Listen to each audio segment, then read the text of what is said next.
ಇಂಥವು ಒಂದಾಯ್ತಾ. ಇನ್ನೊಂದು ಹೊಳೆನರಸೀಪುರ ಗವಿಸೋಮನಹಳ್ಳಿ ಅಂತ 8 ದಿನ ಜೈಲಲ್ಲಿ ಅವನೇ ಸುಳ್ಳಾಕಿ.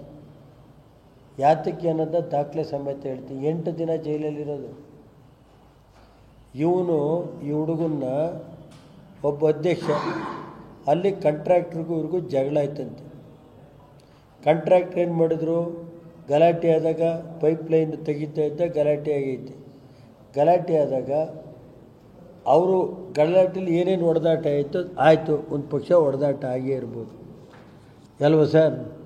ಕೂರಿಸಿ ಏನೈತೆ ಮಾಡಬೇಕಲ್ವ ಅದು ನೋಡ್ರೆ. ತಪ್ಪಿದ್ರೆ ಅವನ ಮೇಲೆ ಇವತ್ತು ಟಿಲ್ ಟುಡೇ ಒಂದು ಕೇಸ್ ಇಲ್ಲ. ಇದೇ ಫಸ್ಟ್ ಕೇಸ್.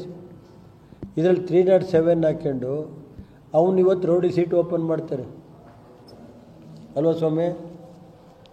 ಕಾನೂನು ಸುವ್ಯವಸ್ಥೆ 307 ಹಾಕಿ ಆಯಿತು ಮಾಡಿದ್ದಾರೆ, ಸೀಟ್ ಅದಿರಲಿ, ಆಮೇಲೆ ಹೋರಾಟ ಮಾಡೋಣ. 307 ಕೇಸ್ ಹಾಕಿ ಮರ್ಡ್ರ್ ಮಾಡ್ಯವ್ರಲ್ಲಪ್ಪ, ಅವ್ರ ಮೇಲೆ ಎಷ್ಟು ಜನದ ಮೇಲೆ ರೌಡಿ ಸೀಟ್ ಹಾಕ್ಯವ್ರೆ ಹೇಳಿ ಬ್ರದರ್. ಆಡಗ್ಲಲ್ಲೇ ಮರ್ಡ್ರ್ ಮಾಡ್ಯವ್ರಲ್ಲ, ಆಡಗ್ಲಲ್ಲೇ ಮರ್ಡ್ರ್ ಮಾಡಿರೋ ಮೇಲೆ ಎಷ್ಟು ಜನದ ಮೇಲೆ ರೌಡಿ ಸೀಟ್ ಓಪನ್ ಮಾಡ್ಯವ್ರಿ ಮೇಡಮ್ ಬಂದ ಮೇಲೆ.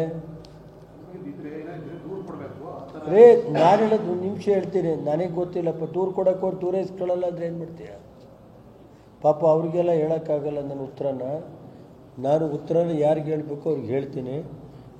ನಾನು ಇಷ್ಟೇ, 307 ಮರ್ಡ್ರ್ ಮಾಡ್ಯಾರಲ್ಲಪ್ಪ, ಅವ್ರ ಮೇಲೆ ಎಷ್ಟು ಜನದ ಮೇಲೆ ರೌಡಿ ಸೀಟ್ ಓಪನ್ ಮಾಡ್ಯಾರೆ ಅಲ್ವಾ ಬ್ರದರ್. ಒಬ್ಬ ರೈತಿಂಗ್ ಒಂದು ಆದಮೇಲೆ ಇನ್ನೊಬ್ರಿಗೆ ಒಂದು ಆಗಿರ್ಬೇಕಲ್ಲ ಏನು ಸರ್. ಒಬ್ಬ ಸಾಮಾನ್ಯ ರೈತನಿಗೆ ಅವನು ಇವತ್ತುವರೆಗೆ ಒಂದು ಕೇಸ್ ಇಲ್ಲ. ಯಾವುದೋ ಒಂದು ಕಾಂಟ್ರಾಕ್ಟ್ರದ್ದು ಗಲಾಟೆ ಆಗಿದ್ದಕ್ಕೆ ಅವನು JDS ಪ್ರಧಾನ ಆಗಿದ್ದನು, ಅಧ್ಯಕ್ಷ, ಊರಿನ ಮುಖಂಡ, ಪ್ರಬಲವಾಗಿ ಅವನಲ್ಲಿ ಅವನು ಅಂತ ತಾನೇ ಹೇಳಿರೋದು. ಅದಿರಲಿ ಹೇಳ್ತೀನಿ. ನನಗೆ ಇವೆಲ್ಲ ತಲೆ ಕೆಡಿಸಿ ಇವ್ರಿಗೆಲ್ಲ ಉತ್ತರ ಕೊಡೋಕೆ ನಾನು ಹೋದರೆ ಒಳ್ಳೇದು ಹೋಯ್ತು ನಡೀರಿ ರೇ. ನೋಡ್ರಿ, ನಾನು ಸಹಕಾರ ಅಂದರೆ ನಾನು ಹೇಳೋದು ಅಧಿಕಾರಿಗಳು ರೇ. ನಾನು 15 ವರ್ಷ ದುಡ್ಡು ಹೋಬಳಿಲಿ ಶಾಸಕನಾಗಿ ಕೆಲಸ ಮಾಡಿದ್ದೀನಿ. ಒಂದು ಪೊಲೀಸ್ ಸ್ಟೇಷನ್ಗೆ ಫೋನ್ ಮಾಡಿ ಒಬ್ರಿಗೆ ವಿರೋಧ ಮಾಡಿದ್ದೀನಿ ಅಂತ ಹೇಳ್ಬಿಟ್ರು, ಒಬ್ರ ಮೇಲೆ ಕೇಸ್ ಹಾಕ್ಸಿನಿ ಅಂತ ಹೇಳ್ಬಿಟ್ರೆ ಇವತ್ತೇ ರಾಜಕೀಯ ಬಿಟ್ಟು ಹೋಗ್ತೀನಿ. ನಾನು 17 ವರ್ಷ ಆಯ್ತು.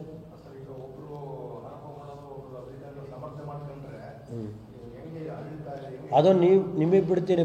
ಈಗ ಡೈಲಿ ಎಷ್ಟು ದೂಸ್ಕೋರ್ರು ಮತ್ತು ಇದು ದಂಧೆ ನಡೀತಾ ಇರೋದು ಎಷ್ಟಪ್ಪ.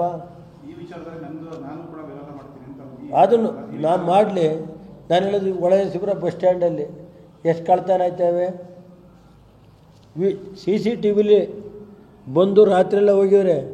ಪೊಲೀಸಿಗೆ ಕಂಪ್ಲೇಂಟ್ ಕೊಡೋಕೆ ರಿಸೀವ್ ಮಾಡಲ್ಲ. ಬಸ್ ಸ್ಟ್ಯಾಂಡ್ ಒಳಗೆ 75,000 ರೂಪಾಯಿದು ಫೋನು. ಒಂದೇ ಬಸ್ಸಲ್ಲಿ 5 ಜನದ ಫೋನ್ ಹೋಯ್ತು ಅವತ್ತು. ದಿನಕ್ಕೆ 10-15 ಫೋನ್ ಕಳೀತಾವ್ರಲ್ಲಪ್ಪ. 10-15 ಮನೆ ದರೋಡೆ ಮಾಡ್ತಾವ್ರಲ್ಲಪ್ಪ. ಏನು ಮಾಡಲಿಲ್ಲಪ್ಪ.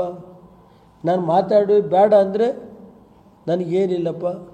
ನಾನು ನಮ್ಮ ಕಾರ್ಯಕರ್ತರು ನೋವಾದ ನನ್ನ ಕರ್ತವ್ಯ ಹೇಳಬೇಕಾಗುತ್ತೆ, ಹೇಳ್ತೀನಿ.